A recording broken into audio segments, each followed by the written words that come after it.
Because I realise that there are at least two people in this room that know far more about this instrument than I do. However, I did volunteer to say something about Dobson number 1. That's the prototype, is it?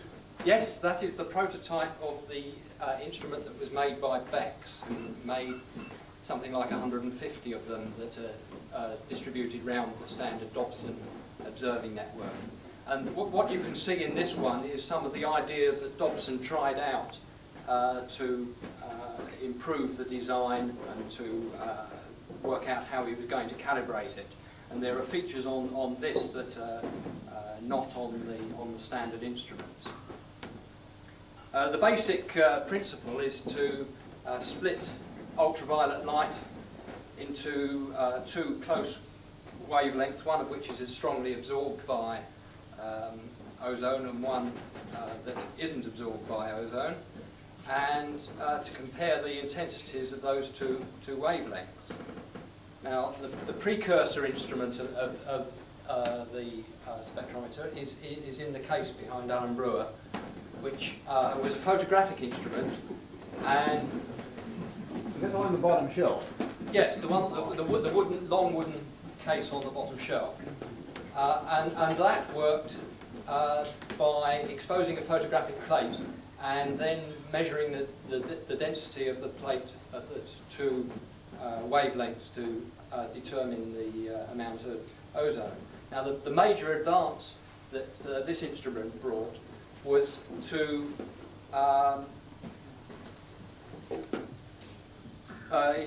use a null method to balance the intensities from the wavelength that's absorbed and the wavelength that isn't absorbed.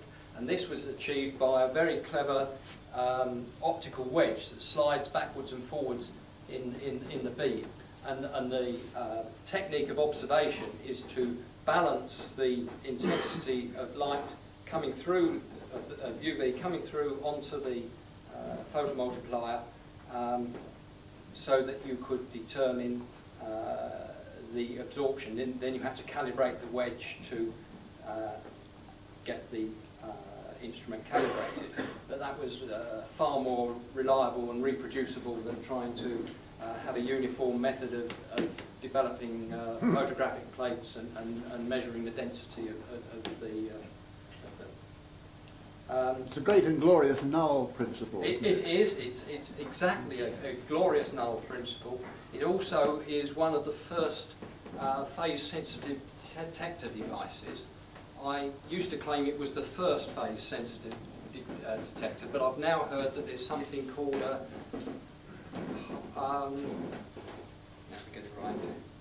homodyne, which was something that was used in early radio.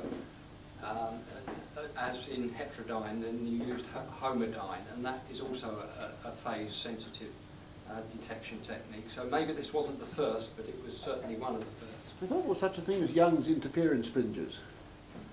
Yes? They're phase sensitive, aren't they? Yes.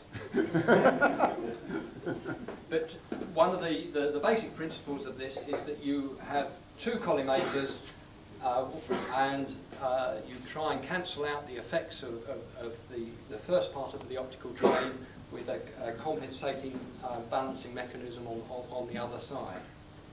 I've left the cover on just briefly so that you can see the levers that you use to select the wavelength pair that you're going to observe.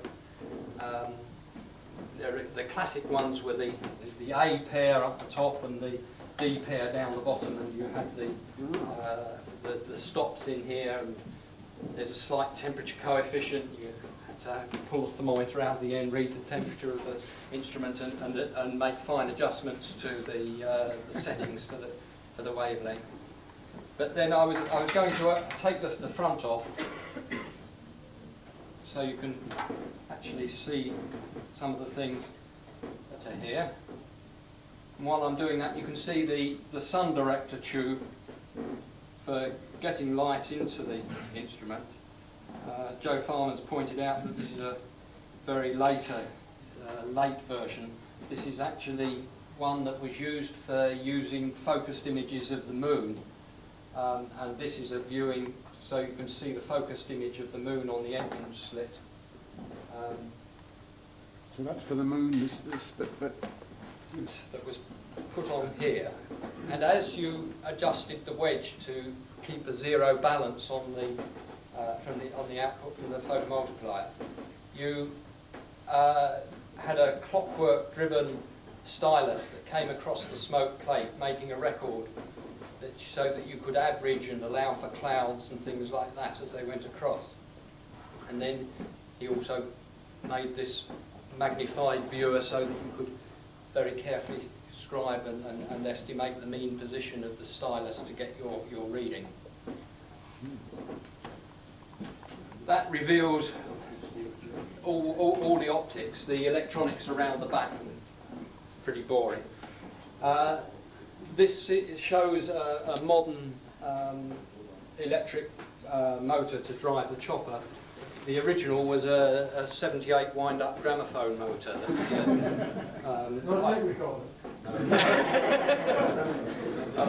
they didn't exist, did they?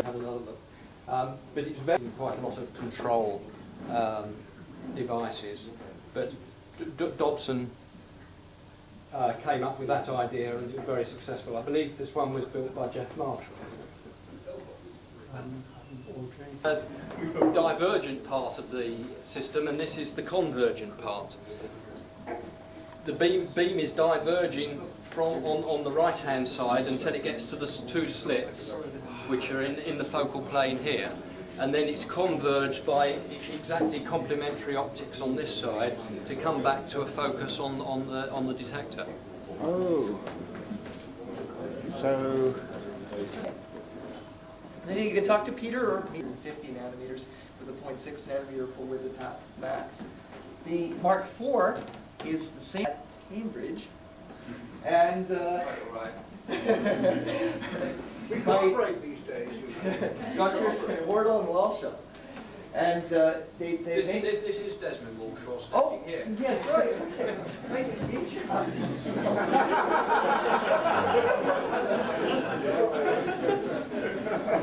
And they designed basically the first gradient-based photon counting instrument. It was meant to look at stellar spectra.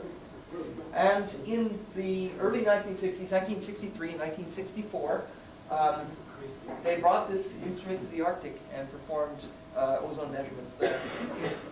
In about the late 1960s, Dr. Wardle became Dr. Brewer's postdoc, and they adapted the instrument for solar measurements. And they changed it quite a bit. They changed it to a double pass design. They changed the filtering. I'm not so certain about that. But they changed it to a double pass design and did the measurements with that.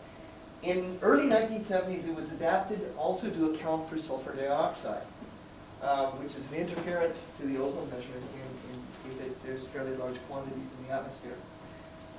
Drs. Kerr and McElroy adapted the instrument a little later for balloon observations and did the first profile of nitrogen dioxide via the occultation method. That's not Mike McElroy, that's T. McElroy. Tom McElroy. Tom McElroy. Who was Brewer's student, right? Right. Yes. So Drs. Kerr, McElroy, and Wardle were very instrumental in helping us bring this instrument to commercial use. Now, I don't know if you Mark IV, and about 1991 we developed the Mark III. Why the Mark IV before the Mark III? I knew you were going to ask me. Like the Dvorak symphonies, you know. Well, we anticipated it. We knew that Mark III was going to be spectrum because of that correction lens. It is equivalent to about an instrument with about twice the focal length. So although it's small, it's a very high quality instrument. It's designed for repeatability. The instrument function is not dominated by aberrations like astigmatism or, worse yet, coma. It's dominated by the size of the slits. So if the instrument's cooled or heated and the optics repositioned slightly, you do not, or it goes out of focus, you end up still being dominated by the size of your sleds and getting a very repeatable instrument function. It was designed for repeatability. Are very, very important. And to have a global network is good in mapping that sort of effect. Also, why use it in terms of ground truthing? I'm getting tongue-tied, it's late. They're self-contained, all you have to do is brush the snow off them. And these things are linked into a global network. So if you have any questions, Peter, I'm happy to... Oh, you like the handle? Actually, you know, this handle is a dummy. It's a dummy. We actually have a...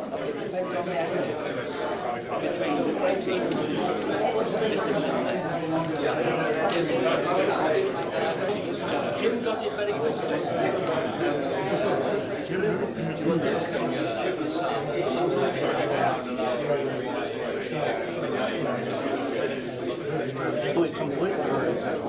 I don't know anything about it, Desmond.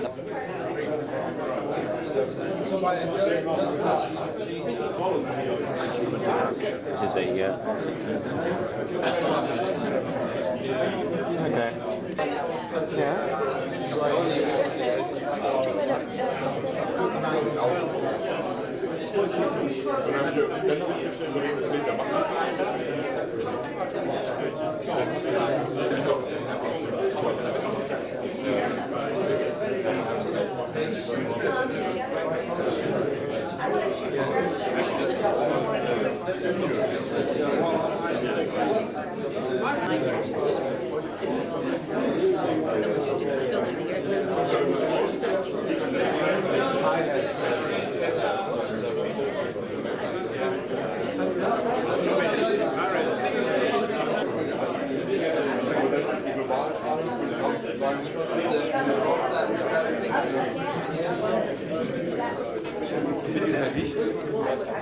You okay now?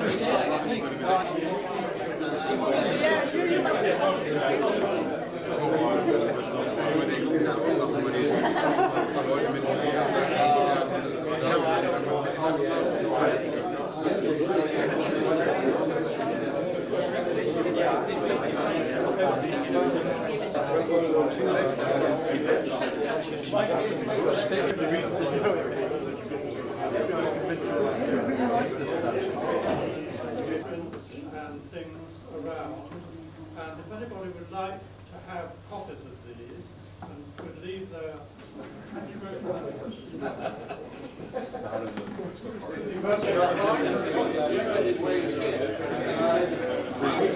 Right.